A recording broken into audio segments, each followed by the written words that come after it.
जा तो हम आप लोग के बीच में एक बहुत ही प्यारा और बहुत ही सुंदर होली गीत लेके आइल बनी। अगर हमार गीत आप लोग के अच्छा लगी तो लाइक कमेंट शेयर जरूर करब जा और चैनल के सब्सक्राइब भी करी जा। आप लोग के सपोर्ट से हम आगे बढ़ सकत नहीं, कहे कि आप लोग के सपोर्ट बहुत जरूरी बा हमरा खातिर। आई जा हम एक बहुत ही प्यारा होली गीत लेके आइल बनी। आँखिया भइले लाल एक नींद सोवे दबल मुआ, आँखिया भइले लाल एक नींद सोवे दबल मुआ, आँखिया भइले लाल आँखिया हो, आँखिया भइले लाल आँखिया भइले लाल एक नींद सोवे दबल मुआ, आँखिया भइले लाल एक नींद सोवे दबल मुआ, आँखिया भइले लाल एक नींद सोवे दबल मुआ, आँखिया भइले लाल एक नींद सोवे दबल मुआ।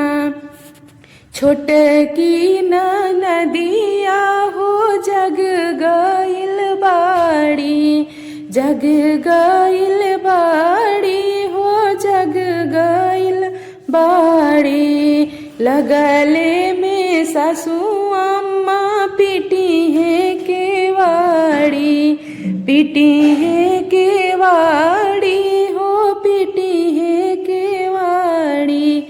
छोटकी नदिया हो जग गइल बाड़ी, लगले में सासू अम्मा पीटी है केवाड़ी। आहे सड़िया कइल सरबोर हो, आहे सड़िया कइल सरबोर एक नींद सोवे दबल मुआ, आँखिया भइले लाल एक नींद सोवे दबल मुआ, आँखिया भइले लाल एक नींद सोवे दबल मुआ, आँखिया भइले लाल एक नींद सोवे दबल मुआ। जगले बीता देनी सारी सारी रतिया, सारी सारी रतिया हो सारी सारी रतिया, बेरी बेरी कहीं सैया मानी मोरे बतिया, मानी मोरे बतिया हो मानी मोरे बतिया।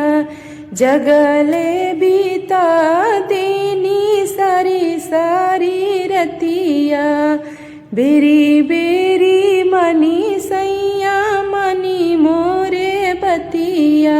आहे संझिया से होई गइले भोर हो, आहे संझिया से होई गइले भोर एक नींद सोवे दबल मुआ, आँखिया भइले लाल एक नींद सोवे दबल मुआ, आँखिया भइले लाल एक नींद सोवे दबल मुआ, आँखिया भइले लाल एक नींद सोवे दबल मुआ। हम आप लोग के बीच